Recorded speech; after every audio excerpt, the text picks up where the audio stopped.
का स्वागत है हमारे चैनल स्टडी सीक्यू में। आज हम लोग देखेंगे लेखपाल के पिछले ईयर के क्वेश्चन पेपर और आप लोग अपनी तैयारी को जज करिए कि आप हिंदी में 25 क्वेश्चन में से कितने क्वेश्चन अटेम्प्ट कर सकते हैं। तो आइए शुरू करते हैं। ये क्वेश्चन पेपर जो है 4 पार्ट में डिवाइड होता है। पहला पार्ट हिंदी होता है, फर्स्ट पार्ट में हिंदी होती है। तो हिंदी को हम लोग देखते हैं। देखिए हिंदी में पहला क्वेश्चन, वह अगले साल आएगा, इस वाक्य में कौन सा कारक है। तो वह अगले साल आएगा, इस वाक्य में कारक देखना है। तो कारक में देखिए अपादान कारक क्या होता है। अपादान कारक का मतलब होता है जिससे अलगाव हो। जैसे मान लीजिए कि वह छत से गिर गया, वह है छत से अलग हो गया, है ना।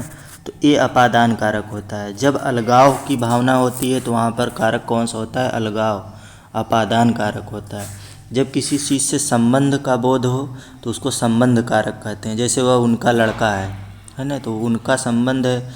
तो उसी तरीके से यहाँ पर वह अगले साल आएगा, तो उसका संबंध है कि वो अगले साल को आएगा। तो यहाँ पर कौन सा कारक होगा, संबंध कारक, इसका राइट आंसर होगा। अधिकरण क्या होता है, अधिकरण कारक जो होता है इसमें कार्य का आधार होता है ना। और कर्म कारक जो होता है इसमें कर्म पर ध्यान दिया जाता है। नेक्स्ट क्वेश्चन, ये क्वेश्चन नंबर फर्स्ट हम लोगों ने देख लिया है।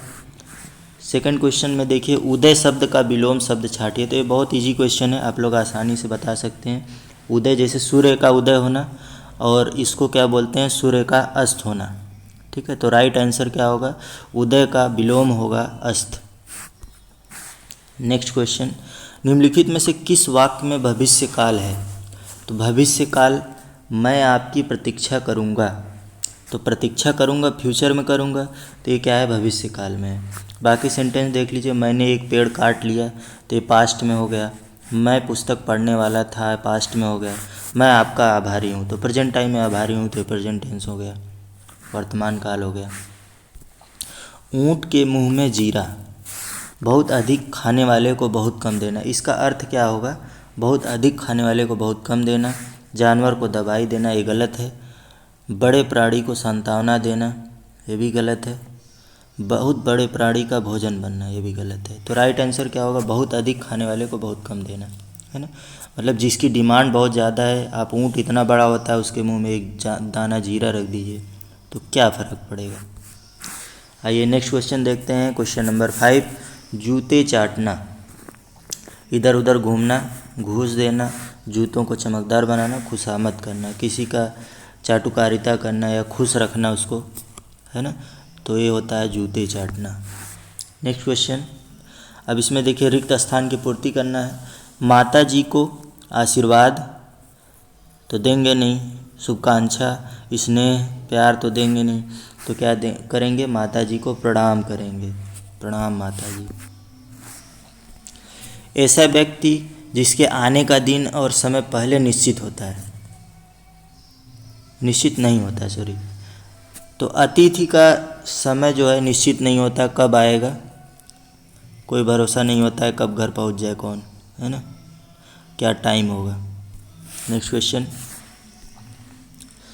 स्वच्छ शब्द का पर्यायवाची, पर्यायवाची मतलब समान अर्थ वाले। तो स्वच्छ का पर्यायवाची क्या होगा, निर्मल। ठीक है, स्वच्छ का पर्यायवाची क्या होगा, निर्मल। मुझे कल 2 किलो लीची खरीदने हैं। अब देखिए इसमें त्रुटि ढूंढनी है आपको, इस सेंटेंस में त्रुटि कहाँ पर है। तो मुझे कल ये सही है, 2 किलो ये भी सही है, लीची खरीदनी है, खरीदने हैं नहीं, तो इसमें त्रुटि कहाँ पर होगी, लीची खरीदने हैं। तो इसका राइट आंसर क्या हो जाएगा, ऑप्शन सी, लीची खरीदने हैं। नेक्स्ट क्वेश्चन, अपने अपने किताबें बस्ते में डाल लो। अपनी अपनी होना चाहिए, किताब जो है स्त्रीलिंग होता है, तो यहाँ पर क्या होगा, अपनी अपनी किताबें बस्ते में डाल लो। तो इसका राइट आंसर क्या हो जाएगा, ऑप्शन ए। उम्मीद है कि आप लोग क्वेश्चन समझ पा रहे होंगे और अटेम्प्ट कर पा रहे होंगे। अगर क्वेश्चन में कोई त्रुटि समझ में आती है तो कमेंट बॉक्स में ज़रूर बताएं। प्रमत्त, अब देखिए अनेकार्थी शब्द हैं। प्रमत्त का एक अर्थ दिया है स्वेच्छाचारी और दूसरा अर्थ आपको बताना है। तो प्रमत्त स्वेच्छाचारी मतलब खुद से सब कुछ करने वाला, तो उसको बोलते हैं उन्मत्त। क्या बोलते हैं? उन्मत्त। राइट आंसर उन्मत्त। देखिए कनक का एक अर्थ धतूरा है, दूसरा क्या होगा? अब आप लोगों ने दोहा सुना होगा, कनक कनक ते 100 गुनी, ते मादकता अधिकाय, वा पाए भवराय जगवा खाए भवराय। तो कनक, एक कनक शब्द का अर्थ क्या है? धतूरा, और दूसरा जो कनक शब्द का अर्थ होता है वहाँ पर वो सोना होता है। ठीक है। नेक्स्ट क्वेश्चन, रीत्य अनुसार शब्द का संधि विच्छेद क्या होगा? देखिए बहुत ध्यान से समझिएगा, संधि विच्छेद के बारे में बताते हैं। संधि विच्छेद, ये देखिए एक यड़ संधि है। कौन सी संधि है? यड़ संधि। इसमें क्या होता है, जब कभी भी ई, छोटा ई या बड़ा ई, छोटा ई या बड़ा ई किसी भी और स्वर से मिलते हैं, तो वर्णमाला में, हिंदी वर्णमाला में जो स्वर होते हैं आ इ ई उ, ये सभी स्वर होते हैं, तो ये जब कभी मिलते हैं तो य का निर्माण होता है। किसका निर्माण होता है? य का। अब देखिए यहाँ पर ये जो पहला ऑप्शन है ये सही है, सॉरी ऑप्शन नंबर फर्स्ट सही है, रीति प्लस अनुसार। हाँ राइट आंसर। यहाँ पर देखिए कैसे, इसमें रीति स्मॉल ई है, छोटा ई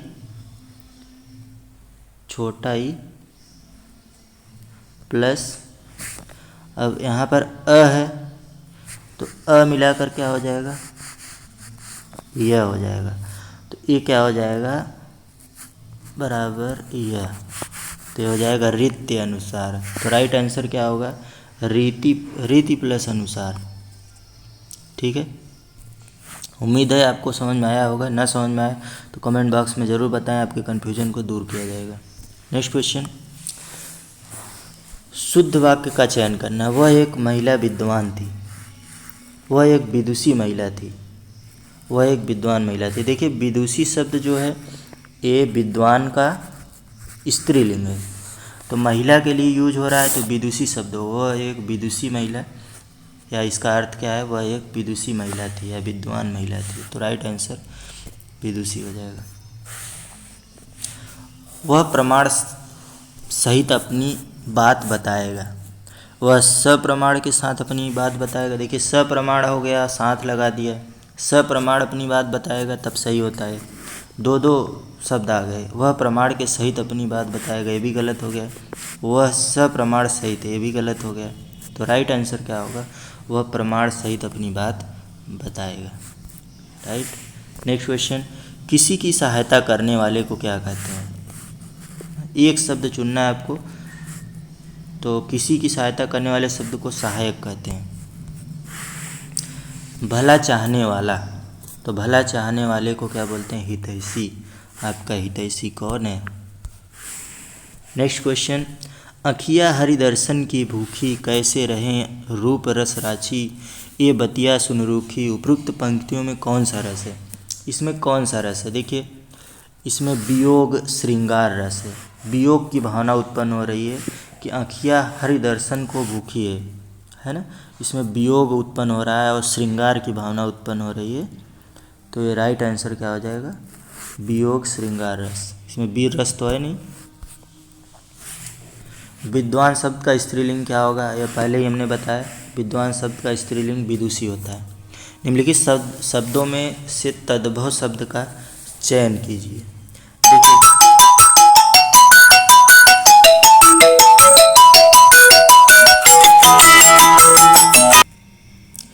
तो इसमें हम लोग देख रहे थे कि निम्नलिखित शब्दों में से तद्भव शब्द का चयन कीजिए। तद्भव और तत्सम दो शब्द होते हैं। देखिए तत्सम का मतलब क्या होता है?